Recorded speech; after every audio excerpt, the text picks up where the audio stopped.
What's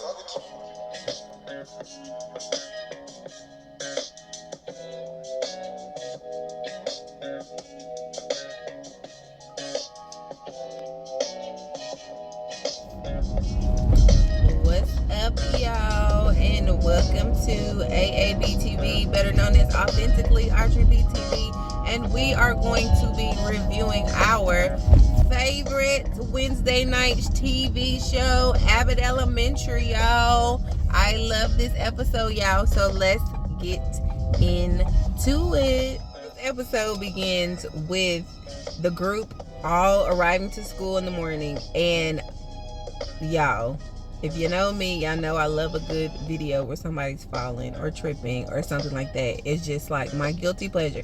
So you can imagine how I reacted once I saw that our good old teacher friend Melissa done tripped in the middle of the conversation and fell. She got up though, but you could tell she was hurt. So as the day goes on, we see that Greg is in his classroom talking to one of his students, and the mom had dropped him off and let Greg know that she was very happy that her son loves coming to school, loves having him as a teacher, because his dad ain't like that. And Greg was just saying, I love having a connection with my students. It's just the smells that get me. And he took those compliments very well. He felt like he's making a difference in this young boy's life, and that's what teachers are for, right? So when the mom is telling him about everything that Jabari says about him, which was the student's name, she then lets him know about the dad, which I said she was just like, he ain't like that. But that was just a way of her saying, telling Greg thank you. So because of this, there had to have been a conversation outside of school, right? Because one day in walks Jabari's dad, and he is trying to meet this man that has just stolen the heart of his son, and he's giving Greg attitude. He's giving him like petty little digs and stuff, and Greg is like, okay, like, what's going on? Can we start over? Now he done offended the man by saying certain things. The man's putting words in his mouth, and now he wants to fight Greg. And I mean actually really want to fight him. So everybody's just on their journey to figure out what's gonna happen between Greg and Jabari's dad.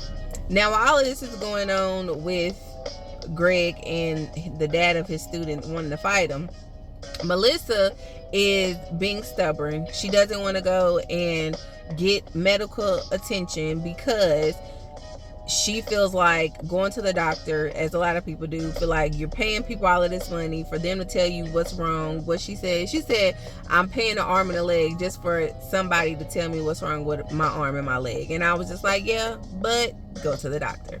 So she's hopping and limping around, and but still we're trying to remain like ain't nothing wrong or it's no big deal, and everybody's telling her like, no, seriously, you need to go get that thing checked out.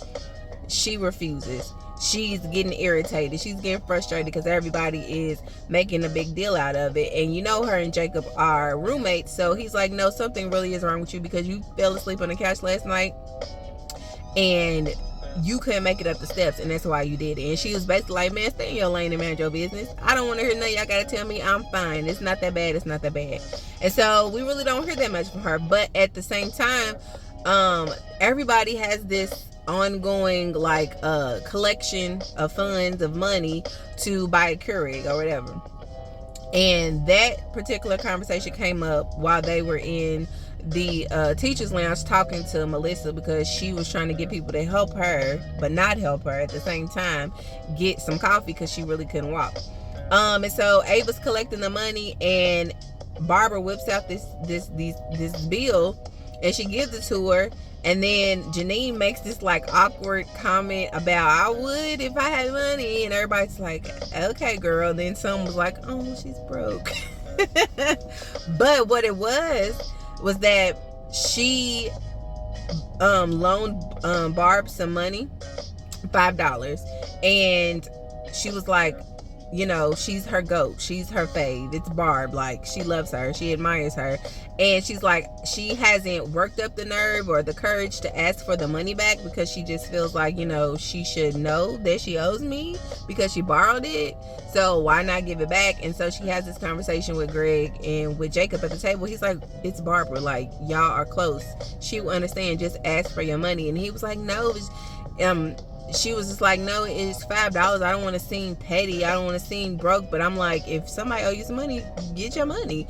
And then so she is having like this little petty little awkward way of approaching Barb throughout the episode, which I thought was like, girl, if you don't just ask, get your money and go.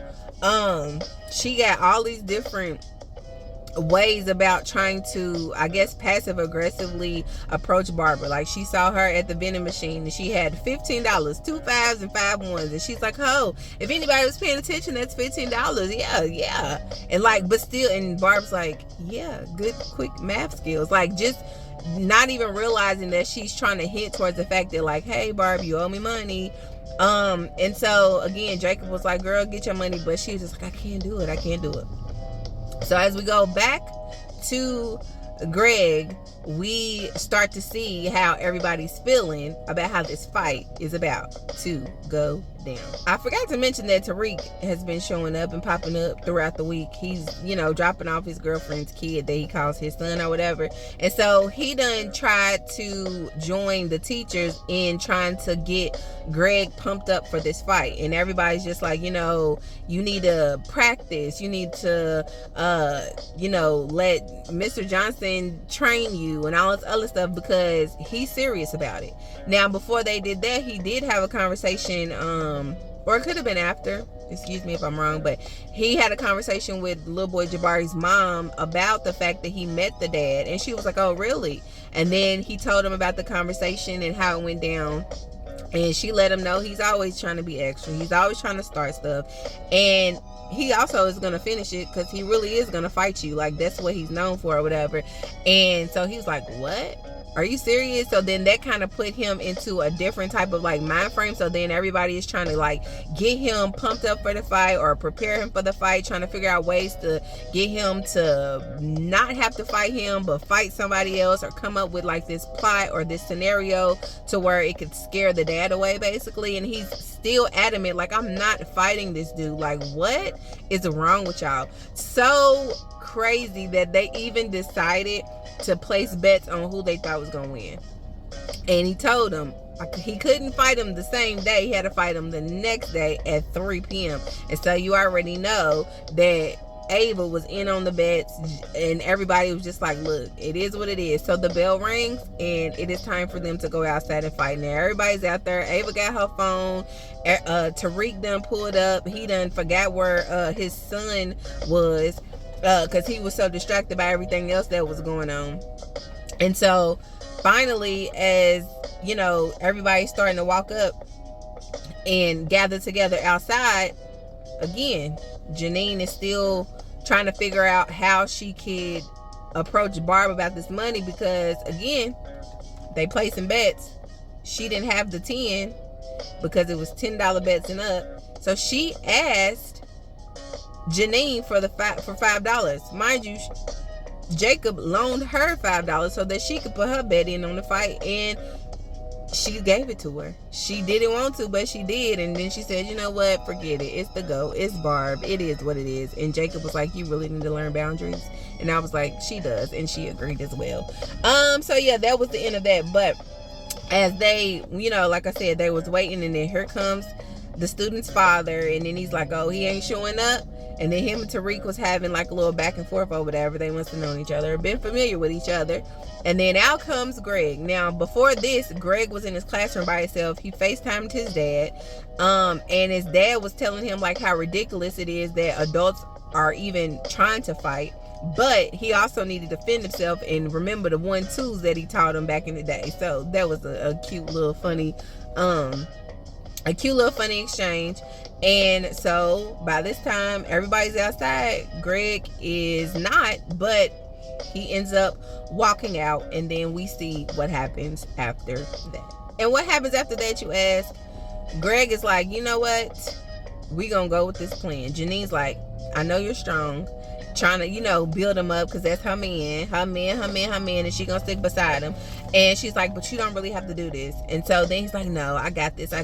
Now, mind you, he decided to go with Jacob's plan, which was to like come up with this little super scenario scene and have him fight Jacob to scare Jabari's dad away. So he, ends up trying to do that, and it backfires.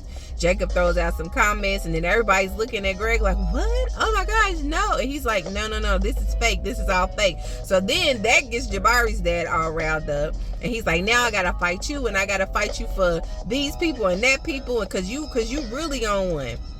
And then all of a sudden Greg is like, you know what, enough is enough. I'm not dealing with this. And he ends up having a conversation with the daddy. And the conversation was basically, look, we both, care for and love Jabari. I teach him here at school, and he follows after me here, but at home, he follows after you there. He looks at me a certain way, he looks at you a certain way, but he loves both of us. He has a connection with both of us. Now, if we out here fighting, what does that make you think that he's going to think of you? What is that going to make you think that he's going to think of me? And I'm not having it. I'm not tarnishing his image of me because I want to be a good example. And so that got the dad all in the fields. It's like, you know what, you're right. But if he start failing classes, I'm coming for you and I'm going to get you. And so everybody was like, I guess he won. And so, according to Ava, house rules is that, they placed the bet on Greg, and so they won. So everybody had to, give her the money. And at the end of the day, nobody fought. Nobody had to pretend to fight. And everybody just all got along, right? And where was Melissa in all of this? I'm about to tell you what Sister Girl was up to. She done missed out on conversations. She done missed out on a lot of things trying to not put all this pressure on her poor little ankle. Before this fight though, y'all, she decided, you know what? I'm going to take some medicine. What medicine, you ask? Jacob's old medicine that he had from years prior because he was sick or had a tooth pulled or something like that. It was some type of pain medicine. She came in the teacher's lounge hipping and hopping, but she wasn't hurting. She was feeling good, feeling great. And everybody's like, oh, you looking, you seeming a lot more chipper than you have been. What's going on? She's like, I took a medicine. It is what it is. And Jacob's like, that was his medicine. And everybody's like, girl, you're not supposed to be taking this. And she was like, oh, it's fine. If you take 2 of them, it cancels it out and I'll be good. And she's like, I'm so good that I can even climb up this stool. And she did, and her pants leg went up. And when you see her ankle, it was bruised and just a mess. And everybody was like, oh my gosh, it looks horrible. Barbara done said a little prayer over her ankle. And again, they was just like, I still don't like the fact that you don't want to go to the doctor. So she again was frustrated and wanted to storm out. And she's like, forget it, I'll just go to the nurse. She goes to the nurse, and the nurse is like, look, I'm tired of playing with you. Go seek real deal medical attention because you don't know what could happen. You can be scared, you could be afraid, but the doctors are there to doctor and to help you get better. And so by the end of the episode, we see that she actually did go get the help because she was walking around on crutches, and she felt a little bit better, and it wasn't as bad as she thought. And after the fight, or the not fight, Greg just pretty much said, like I just explained, the connection that he has with his students mean the world to him, and he don't want anything to tarnish it. And I was just like, you right about that, Greg, because I love the fact that I have a connection with the kids that I work with. I love the fact that I'm in this teaching field, and just being able to connect with certain kids and notice certain things about them and their likes and dislikes, and how to reach those really quiet ones, and like how to be able to just be a light in their lives, because we don't know what goes on at home. Even just like with this little student, like his dad was saying, like, you can talk to him, and he done seen worse, and he watches Power with me, and I'm like, what is a first grader doing watching Power? But you know, to each his own when they raising their own kids. But when you're at school, it's just like you have a certain amount of time that you have with these kids to be able to love on them, to guide them and lead them and help them and teach them, and they really do love it, and they really do want that, and they really do appreciate it. It don't matter how old they are. And at the end of the day, like he said, the connection is what matters most. And when he did talk to Jabari's mom, you know, she did apologize and let him know, like, you know, no, his dad is about that action. Like, he really will fight you. Thank God that you decided that, you know, you wanted to take the high road, because his last teacher last school year swung on him, and he had to think about it. It was like, wait, Barbara was his teacher last year. She swung on the daddy. Y'all, I fell out. I was like, oh my gosh. I know I say this every recap, but I love this show so much. It's like so much relatability, so much comedy, so much little quirks and things. Like even with Ava singing that song, I Never Slip. I was like, oh my gosh, now I'm gonna have to go find that song and listen to that song, because that used to be one of my favorite verses too. And speaking of never slip and never fall, did y'all see her at the end? Oh my god. Oh my god, I watched it twice. I watched it live, then I watched it again this morning. When I tell y'all, that scene was hilarious. So if you did not see it, please go watch it. Or if y'all didn't pay attention, go watch it again. But that scene where it was like the next day, and they were walking in a group again, about to start the day at school, and they just talking, and then she tripped, but she didn't fall like Melissa did in the beginning. She did a somersault and a cartwheel all in one, and then came back up, and everybody was like, woo! And she was like, yeah, I got the reflexes of a cat. I told y'all I don't slip. I told y'all I don't fall. She was like, but did they see it? Were they happy about it? Did it move them? Because, honey, if I'm being honest, it hurt. And then she grabbed her back. I was like, oh, my gosh. But if y'all would just see the way that it happened, it was so funny. And I told y'all I love a trip video, a fall video. Those things have me in tears every time that I'm watching it, y'all. Just like this show. I love this show so much. And Janine and Greg are so cute. So cute. She had her man's back. And she was even trying to like big him up in front of her ex Tariq too. And I said, I know that's right, Janine. But yeah. Connect with people, love on people, and go to the doctor and stop being stubborn. All right, y'all. That is it. That is the end of the video. I'm about to go in here and get my dinner for the night. I wanted to make sure I had this up before I forget, because I have been so sleepy today. It is cloudy. It was rainy yesterday. My energy has been in the dumps today. But it was a good day, nevertheless. So I hope you guys enjoyed this recap. I hope I didn't miss anything. Thank y'all for watching, and thank y'all for just liking these little recaps, y'all, and sharing them and watching them and commenting your favorite parts. Let me know what your favorite part about this episode was. I probably will end up watching it again today, because when I tell y'all that last scene when Ava did that somersault cartwheel flip thing, killed me out. I screamed literally out loud, and I think my mama did too when she watched it. So thank y'all so much for watching it. I appreciate you. I do. Thank y'all for watching. Peace.